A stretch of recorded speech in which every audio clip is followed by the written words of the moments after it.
So what made Killmonger the bad guy was that he was so like laser focused that he was harmful in the process. And you saw what his leadership looked like. Very dictatorship, very disrespectful, very negligent to the women, very much do what I say.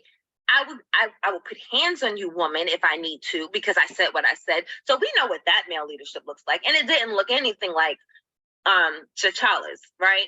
And so we already know that. And any person, especially women who's underneath that type of leadership, has every right to want to rebel and need to finding their voice, right? Because being under that too long is insufferable. And I mean, and we see that in life, and that's why we are where we are today, right? But I don't think Killmonger was the bad guy. And so I really wish there was an arc with him, but okay, so I ran out of storage, so I really wish there was an arc to him, but he died in the first movie, so we don't get to see that.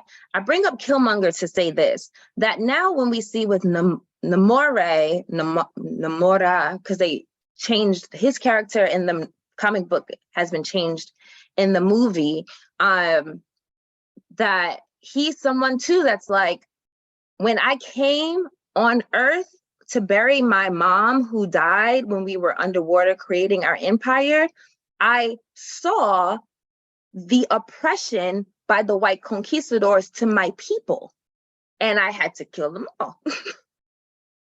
And I made sure that my people underwater, no one would ever know about us. No one will ever know about us, and we will survive and thrive and be fine until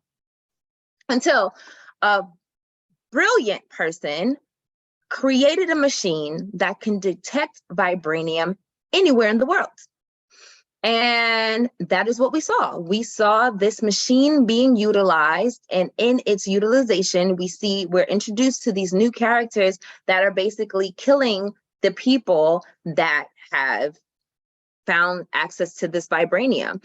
And so the leader, the guy, confronts the queen and the princess and says, hey, we need to know who the scientist is, because your son, listen, he didn't say this part, this is me saying this. He said, because of your son exposing vibranium and what it can do, the evil people, the outside world, now wants it, and they're willing to do whatever it takes to get it, right? And now, because of that, now my people are at stake. And because my people are at stake, either you need to help me or your people are going to be at stake. This is too much happening, too much technology.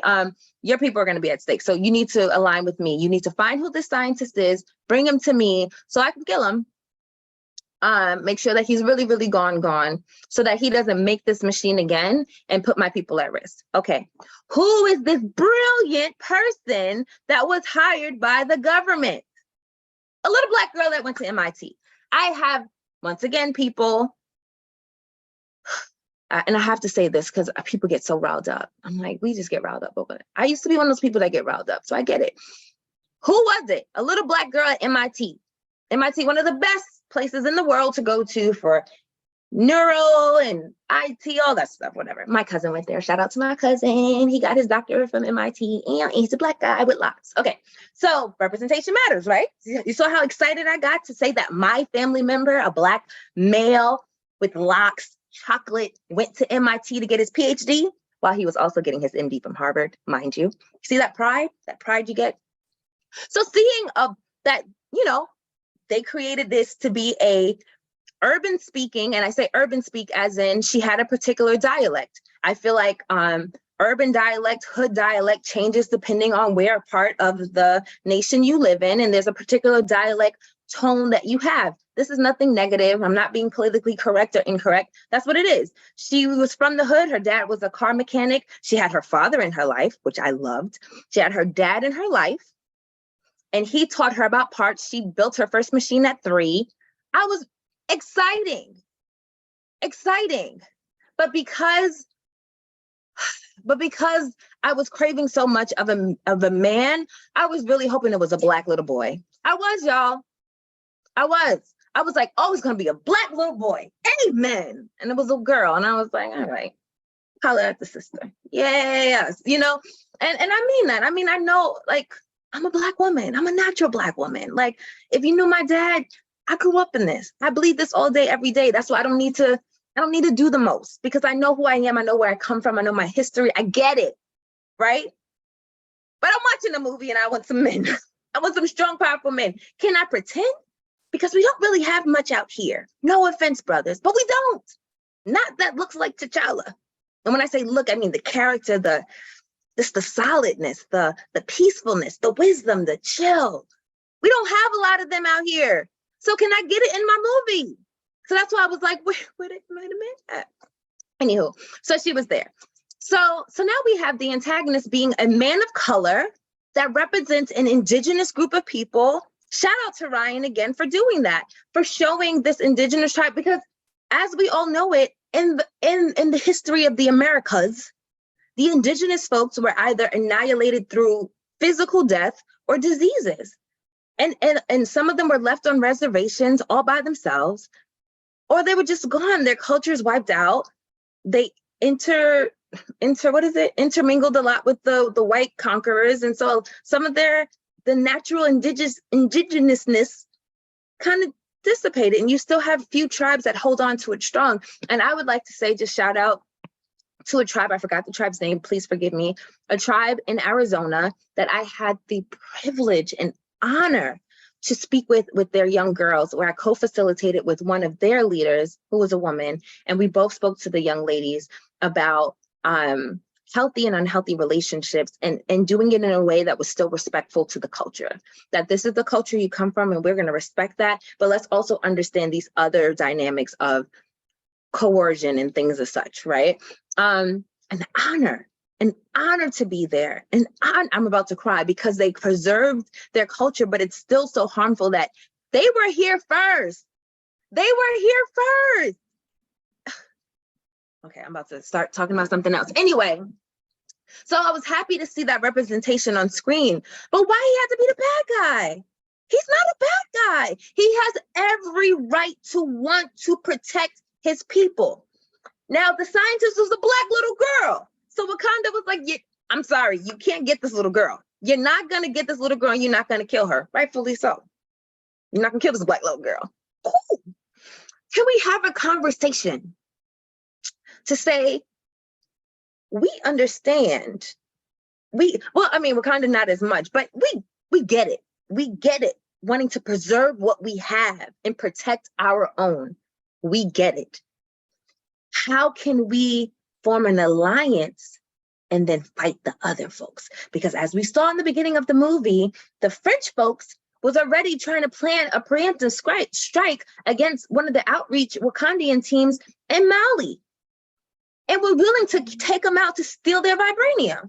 So we already know what y'all folks would do in the UN that look a particular way, what you are willing to do to get what we have, our resources, that what you're willing to do, how you're going to show face in public and act like you're all innocent and that we are the bad people for wanting to keep our stuff, but you're willing to do whatever it takes to get our stuff. And what would you do with our stuff? Probably cause war and try to kill everybody. But you see how we have our stuff? The people underwater, the indigenous folks underwater, us at Wakanda. You see how we have our stuff and we keep ourselves good? We're not trying to wage war on y'all. We're not even studying y'all.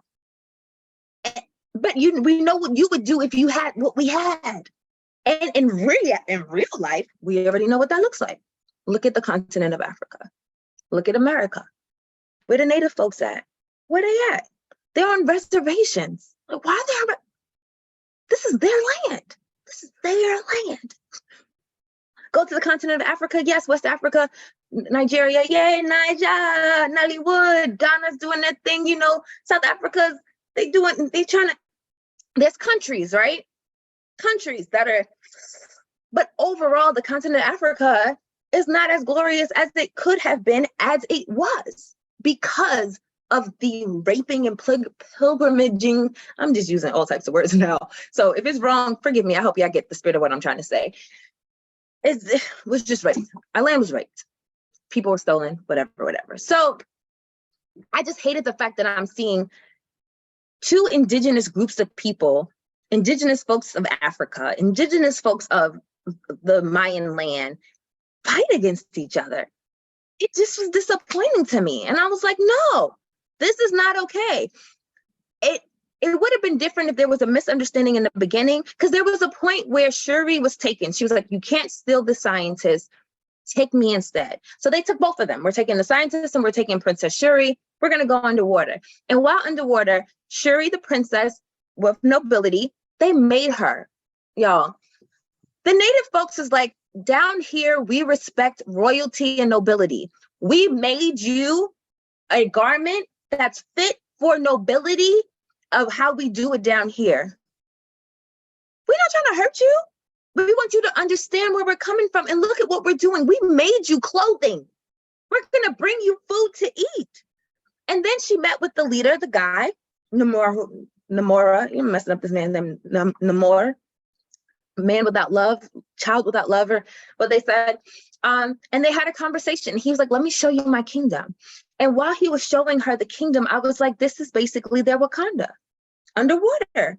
This is what it is. Maybe y'all could come to an understanding. And then stuff ensued. We see Lupita's character come back on the scene because she was in IAT, Haiti. Shout out to Ryan Coogler for bringing Haiti into the mix. Love that, right? Ryan, be here. And so she like rescued them or whatever. And you know, then they got really upset. And then it's like, it was just a lot of misunderstandings. But then I was really disappointed with Shuri. And the guy gave Shuri his mom's thing, or something similar to what his mom had. It was like an ancient kind of thing that was made from the heart-shaped herb, purple herb or whatever. It was made from that, the fibers of it, and he gave it to her to have. He's not a bad guy. But I was disappointed in Shuri when she was like, he's very dangerous. His place is beautiful, but he's very dangerous. What? There's nothing dangerous about him. He's about his people. He doesn't want to hurt Wakanda, but he did say, if you are not going to be in alliance with us to protect us the way that you protect yourself, then unfortunately, we're going to have to take you out. Maybe something's wrong with me, but I was just like, but is he a bad guy though? There's just a lot of misunderstanding. Can we have more time to communicate, right? I think Shuri needed more time underwater to kind of maybe strike up some kind of deal. We'll keep the scientist. We will make sure she does not give her information to these people ever again, so that we can both protect our land. Let's look out for both of us. We'll make sure that the surface world doesn't know anything about you all, and we will hold it down. But you can't kill this little Black girl. Like, I just didn't understand why that wasn't there. It bothered me so much. And so the fight scenes felt wrong to me. I was disappointed. I was disappointed in the fight scenes because they just felt so wrong. Two people of color fighting against each other. And it just was a reflection of what we see today. Latinos fighting against Black folks, Black people fighting against Latinos, Asian folks hate Black people, they're anti-Black. Like, it's like, why are we all fighting each other when we all, by some shape or form, have been oppressed by the same group of people? Why don't we get it?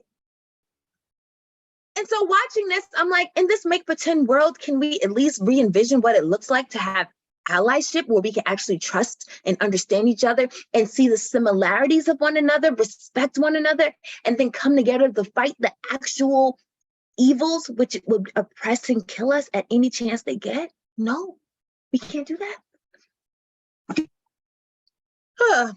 So that's why it was just disappointing to me. It was lacking that male leadership. It was lacking that whole. And so I miss T'Challa's character strongly. And if that's what Ryan Coogler was trying to do, he did a great job because I felt it. Now, I mean, there's so much more I want to say. Oh, so the little Black girl from MIT, she's brilliant, she's great, yay.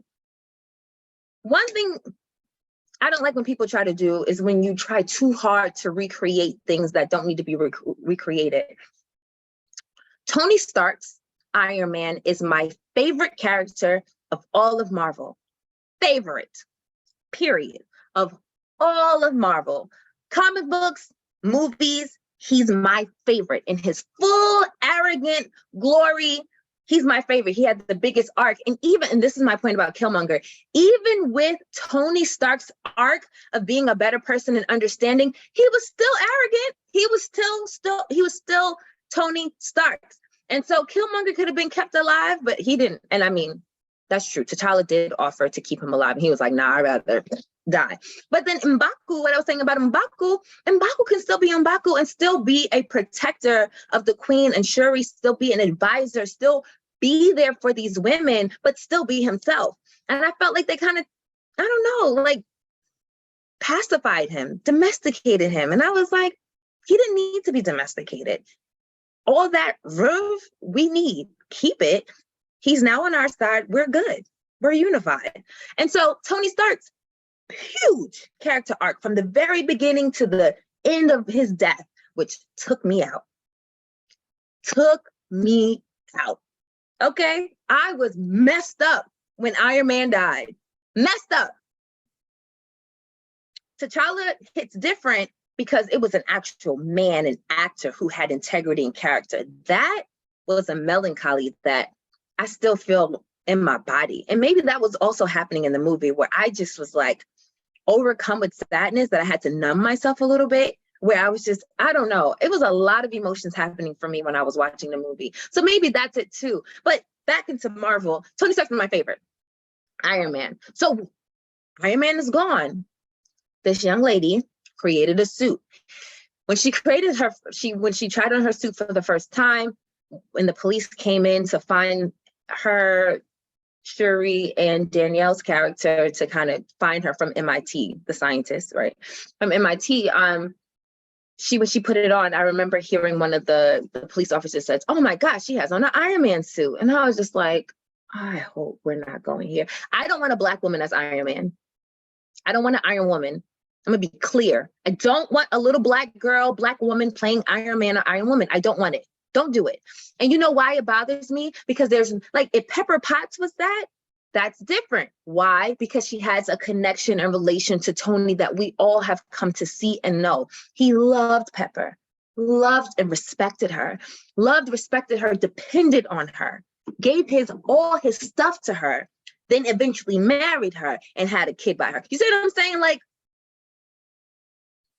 if Spider-Man was the new Spider-Man / Iron Man, Tobey Maguire's character, not Tobey Maguire's character, what's that little boy's name? Oh my gosh, he talks like this. He's from Britain. I should know this. He's dating Zendaya. He's so popular now. Anyway, the guy that plays Spider-Man, the Spider-Man character, if Peter Parker became the new Spider-Man Iron Man, because even there was a scene where his Spider-Man suit was like an Iron Man suit, and I remember I got pumped and I got emotional because Peter was kind of like a adopted son of Tony.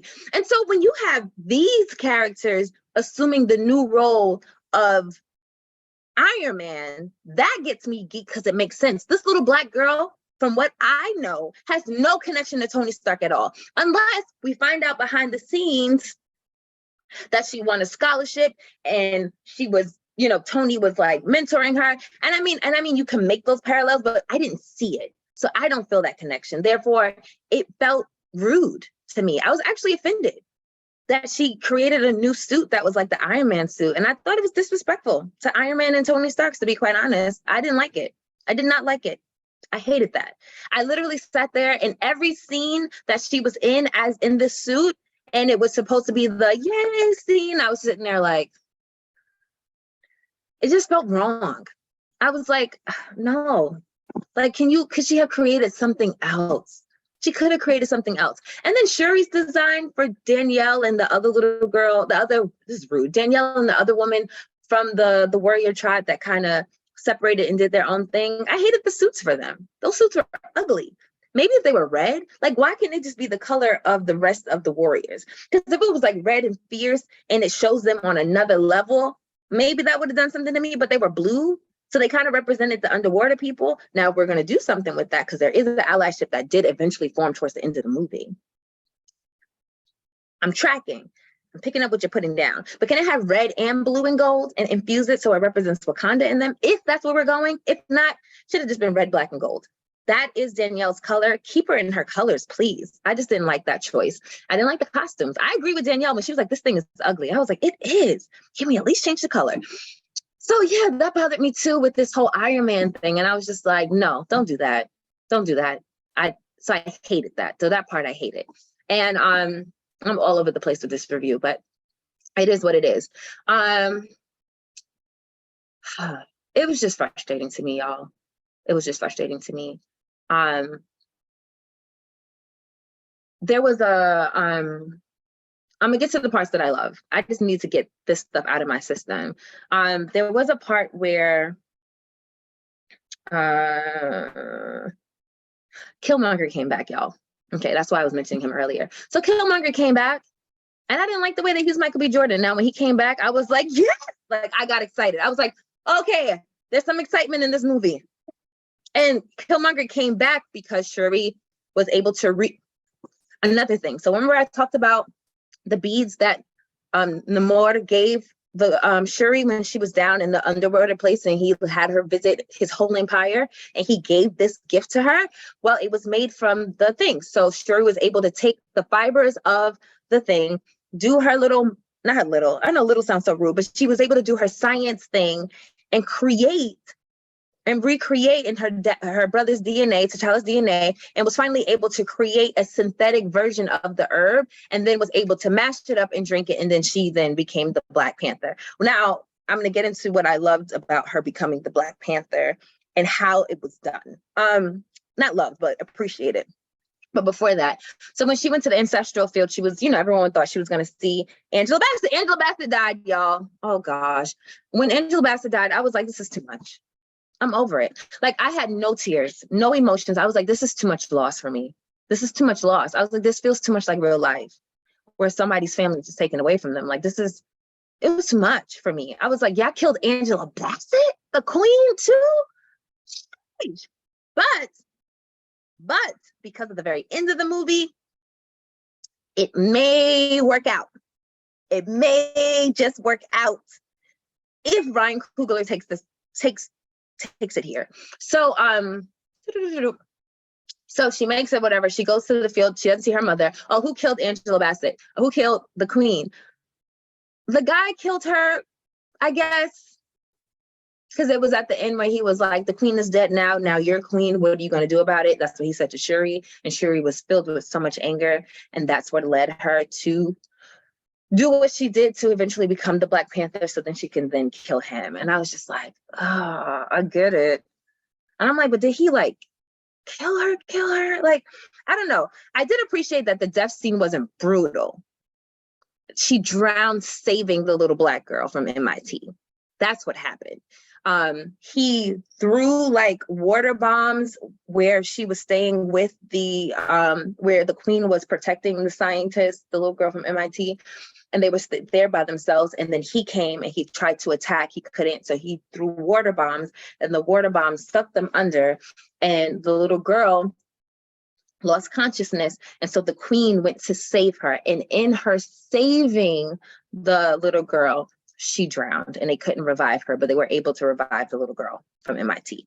Okay. She wasn't a little girl. She's 19, but I keep calling her a little girl. So in that, I was like, technically he caused her death, but he did not kill her. And I kind of appreciated it that it wasn't so violent, because sometimes we see too much violence in the movies, and we don't need to see the violence of a man killing the queen. We don't need that type of thing. And it also helped us usher in the alliance that eventually kind of happened. But she drowned trying to save the other little girl. So he didn't necessarily kill her, but he did cause her death. Anyway, so it became Black Panther, blah, blah, blah. So in the ancestral realm, she doesn't see her mom. She sees Killmonger. Got hyped, y'all. Hyped. Not only because Michael B. Jordan is fine, because Michael B. Jordan is fine. Like, he looked good in the movie. Like, Michael B. Jordan in the beginning, when he first became Michael B. Jordan, was cute. And then he got very good looking. But in this role, in part 2, he was just fine. I was just like, oh my gosh. Anyway, so this is what I didn't like. I would think that Killmonger, having an understanding of what's happening, I guess, in the real world, would be able to see likeness and kinship in Namor, because they're basically the same character with the same intention of protect our own by any means necessary.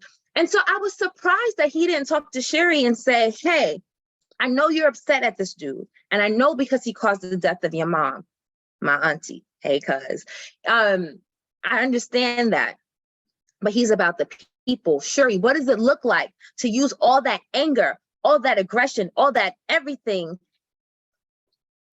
ally with him and then kill everybody else? Like, I would think he would go on that route, but instead he was just more like, you like me.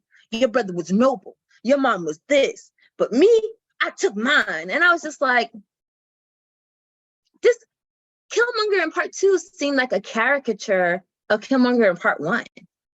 It lacked the fullness of the character that we saw who killed himself, who was being held by his cousin watching the sunset or the sunrise. It did one of those. It was beautiful. That ending with those two was so beautiful that you would think in the afterlife, Killmonger would still be himself, but it would be with a different type of understanding. And it wasn't. And I was disappointed in that. Anywho, so that was disappointment to me, because I was just kind of like, nah, Killmonger, come on, that's your king. You two are on the same time. Let Shuri see that and point her in that direction. It's still probably bad because it'll be her killing the surface world, but at least it makes sense and it's on brand with you. This doesn't really seem too on brand with you. It's a caricature brand of you. Okay, so that's that. So I was disappointed in that. The things that I liked. So the beginning of the movie, beautiful. Beautiful. That's all I have to say. I don't know what other word I can use, other adjective, whatever. Is it adjective? Whatever descriptive word I could use to signify the beauty that was put into the memory of the actor Chadwick Boseman as the character T'Challa, Black Panther. It was beautiful. The audience was silent. And it didn't need to say, let's take a moment of silence. No one needed to say anything. It was just known and felt, and it was quiet. And we just sat there in memory of Chadwick Boseman, the actor, and the character T'Challa, Black Panther. And it was the all white, it was beautiful, beautiful. Well done, Ryan. Well done. What I liked is that the way it started was the way it ended, kind of, as in memory of him. Because Shuri, the mother spoke to her about, when you think about your brother, what does your pain and mourning lead you to? What comforts you? And she's like, well, it's just your brain allowing you to, whatever, her sciencey self. But you see at the end, she finally burns her burial clothes to represent a new beginning. The past is the past. We honor and acknowledge it, and now we're starting a new beginning. So that was beautiful. She went to Haiti to do it, because that's where Lupita's character was, which I love the fact of how they brought in Lupita's character. We know that she was always about the people and working outside of Wakanda and using her knowledge and her resources and her skills to do that. And so I love that they had her in Haiti, and where she built a school working with young Black kids. Love that. Beautiful. Well done, Ryan. Beautiful. So you see that. Dope. First of all, can we just highlight that Lupita, the actress, just knows mad languages and she's just brilliant and a beautiful person inside and out. Can we just acknowledge that? So her role, she brings that to her character as well. And so I love the fact that she spoke the indigenous language of Namor's people. She spoke Spanish, she spoke French, and she spoke Cosa, and she spoke, I think, something else in the movie. 5 different languages in English. 5 to 6 languages Lupita spoke in that one movie, in this one movie. Love that, because highlight the fact that this woman is like multilingual. But I love how they highlighted, and the mother was like, you know, you didn't come to the funeral, we missed you, because her character wasn't there. And I was just like, why wasn't her character there? This is weird. Where is Lupita's character? And then I forgot that Lupita was even supposed to be in the movie. So when I saw her, I was like, that's also what was missing. Oh, like, what? Because I thought that in the beginning, and then I lost focus on that. And then when I saw her, I was like, oh yeah, why? If she's in the movie, because I forgot I was like, she's in the movie, why wasn't she at the funeral? This is weird. Wasn't she his lover, the love of the life? What happened with that? Okay, so I love that the mother went to Haiti to say, I need you to help me find Shuri. She was taken, whatever. And Lupita did that. Like, boom, bang, boom. Did her job, found her, boom, boom, boom. Efficient, strategic, bam. Smooth with it. No one gets, this is a thing that I did hate. One of the Native women died. And this is what really caused Namor to get upset with the Wakandians. Like, oh, so this is war. I let you into my home. I show you my home. And during this, then you kill one of my own? Like, that's disrespectful. And it is disrespectful. And Shuri was like, give me one of your beads so I can heal her. I didn't like the fact that they didn't do that. Because I think if they at least was able to heal her, he wouldn't be so angry. He would have been like, yo, what was that about? It would have been more of a conversation than, okay, I'm going to attack your people now. No more conversation. This is it. Because you killed one of mine. Like, what? So he had every right to be upset because he felt betrayed. Like, I went to go talk to the queen, and while I'm talking to the queen, she comes in, takes you, and you kill one of my people. There's a difference if they took you back home because you belong back home and my people are cool.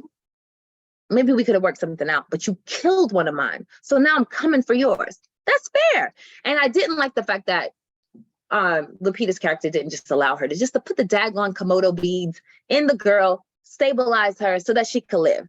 That pissed me off. I was like, yeah, that could have happened in a second. Like, why? Why did she have to die? Anyway, that annoyed me. But back to what I liked. Okay, so it ends with us seeing scenes from the first Black Panther with him and Shuri. And of course, once again, that feeling of like seeing him back on the screen, I felt the fullness again of, yes, this is what was missing throughout the whole movie. Him. I missed him. I missed his character. And I think maybe I was hoping that the movie would be so action-packed and good, and them fighting against some European CIA government people, that fighting and the all of that would have given me a sense of, yeah, and not have to sit in the missing him and the emptiness that happens when you lose someone so prominent. And maybe that's what was happening. But yeah, so it ended in silence. Once again, the audience silent while she was just reflecting on her time with her brother. And then, the credits happen. And as you know, Marvel, the credits happen, and that don't mean the movie's over because there's always another scene. So of course people start getting up, and I'm like, do we not know by now that there's another scene? Sit down. Anyway, so the scene opens up, and it opens up where we were left. So we're kind of like, I'm like, what's gonna happen now? And you see from the back, you see Lupita's character walking up with a little boy. Automatically, I was like, T'Challa's son, let's go. They get closer. Little boy with a shave size, little similar haircut to how Chadwick had his hair in the first Black Panther. Gap in his teeth.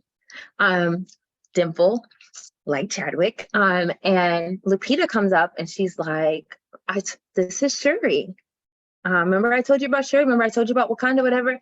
This is your auntie. So of course everyone in the audience is like, oh.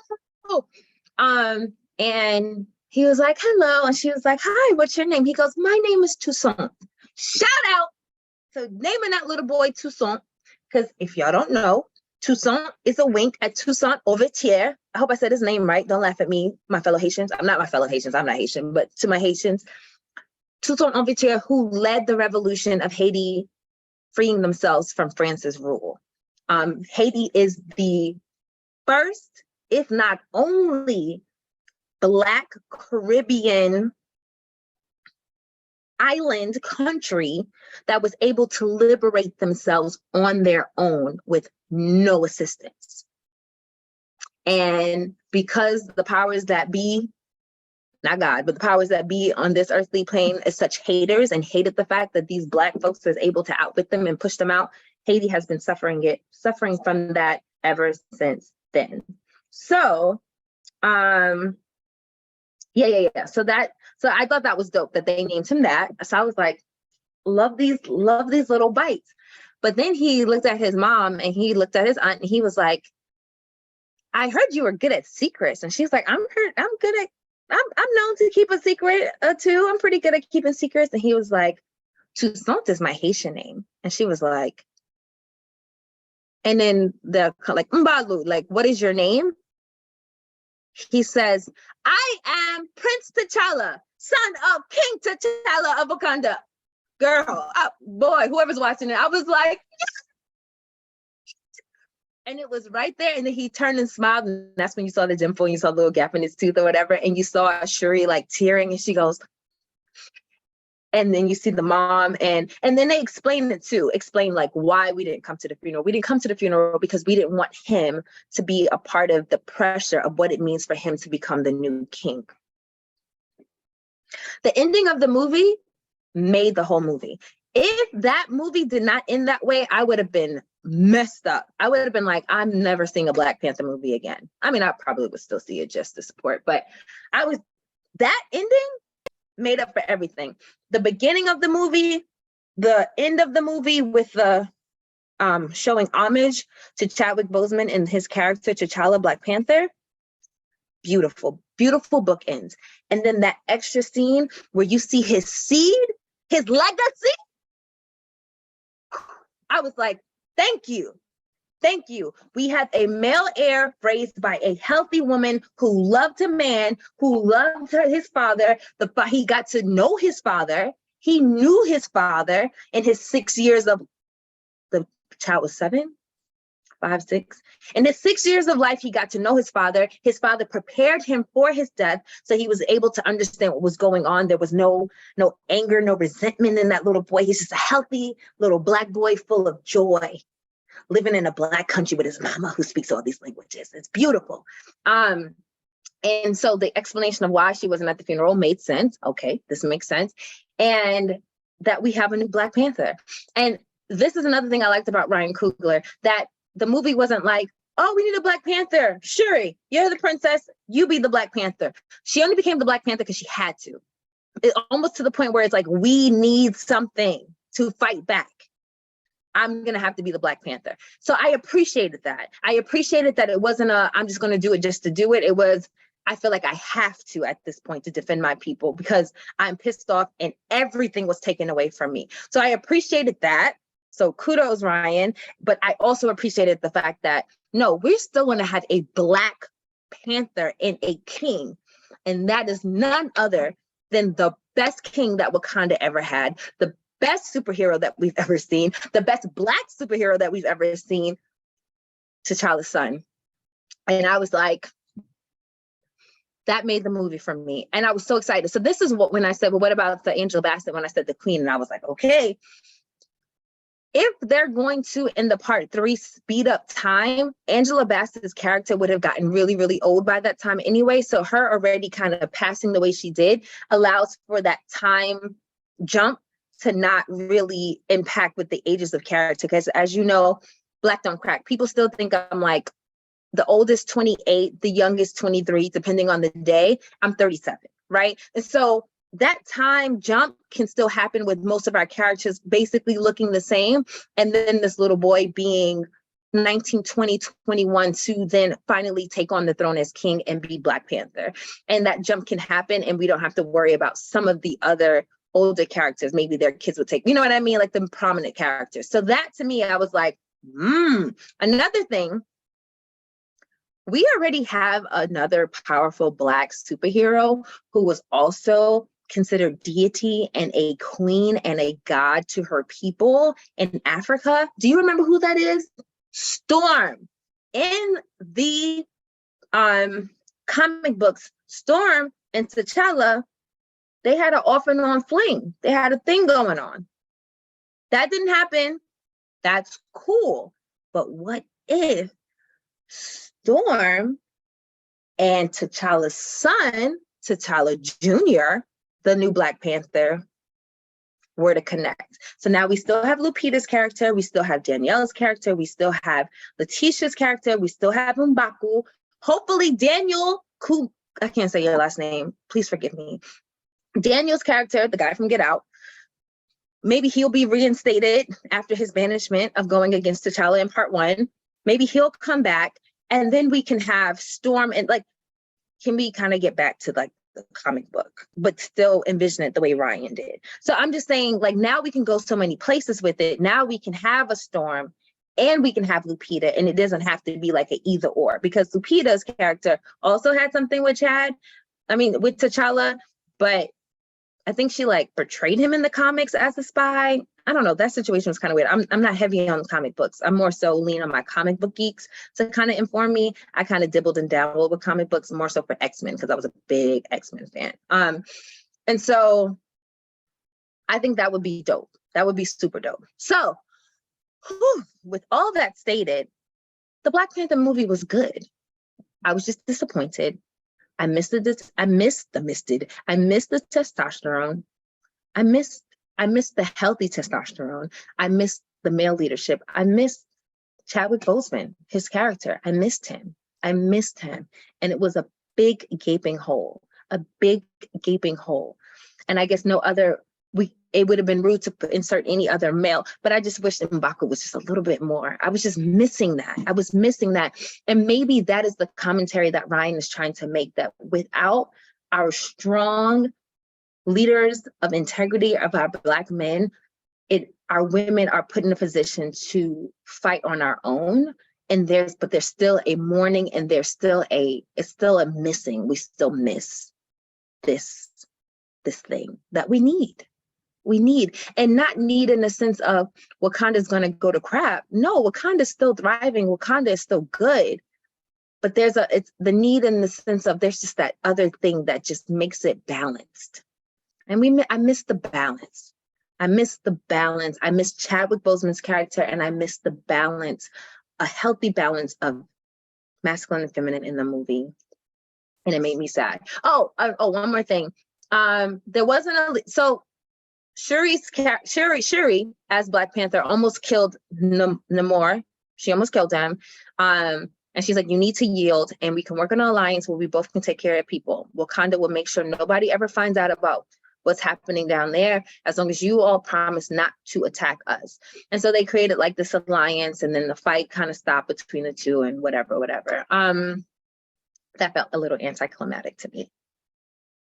But I was happy that it was made, because this is the thing that I did love, is that while I was watching the scene of him showing Shuri his empire when she was underwater, I was thinking, this is Wakanda, like I said earlier, this is Wakanda underwater. So when Shuri was about to kill him with her spear, she had flashbacks of her time seeing the empire, and then flashbacks of Wakanda. And she was able to show, like, her memory was like, they have this, we have this, they have this, we have this, they have this, we have this, they have this, we have this. We're the same. What am I doing? And in that moment, you see Angela Bassett's character, the queen from the ancestral realm, tell her, Shuri, show him who we are. Show them who we are. And that's when she said, please yield so that we can build this alliance. I just wish it happened much earlier in the movie, because the biggest problem is always the government. In my opinion, when it comes to Marvel, it's always them, the stupid Americans or stupid government who don't understand mutants, who's just greedy and just wants stuff, and they're always willing to kill somebody. Like, they're the real issue. Are we gonna acknowledge that? It's not always the aliens from the other universe. It's also the people down here. Anywho, so all that to say that the Black Panther movie, it was good. It just didn't feel balanced, and it had a hole in it. But the ending definitely made up for it. And I have so much hope for part 3 and part 4. And I hope there is the part 3 and part 4. So this took a very long time. And it took a long time because there's so many nuances. There's so many things that I just needed to explain of where my brain is at, because I can't just like tell y'all something and y'all not know where it's coming from, where I'm coming from. And even this comprehensive review, a lot of you may skip past a lot of it. And so that part you skip past, you might miss something. And so it would be you trying to put me into a box, my review and myself into a box that there's no box to put me in. You just don't put me in the box. It is what it is. I'm giving you what it is. And if you don't know me extensively, it's going to be hard for you to probably comprehend this comprehensive. No shade to you. Maybe there is shade. I don't know. I don't think there's shade, but you're not going to be able to comprehend this comprehensive thing because you don't understand the different standpoints of where I'm coming from. Don't come at me with this Black liberation BS. I know all about it. I'm for it. I've been there before a lot of other people, a lot of you other Black people were on there, right? Don't come at me with this woman empowerment thing. Women empowerment is because we are just powerful. We're just powerful, point blank, period. It's just unfortunate that it had to take this. We have to like force it down people's throats, but we are powerful just because we are. So you don't need to hit me with that BS either, right? Right? And don't hit me with the whole, well, you believe in headship and that's oppressive. It's not oppressive, because we saw in Wakanda there was nothing oppressive about it. And the King T'Challa, Black Panther, was the head. He was the head of that whole entire civilization. And his dad was before that. And those people thrived. And the women felt seen and heard. And they were acknowledged and revered. And they had a heavy influence. So don't put me into any of these camps. Don't put me into any of these camps. Okay, I'm done. If you made it through all of it, congratulations, because that was a lot. Bye.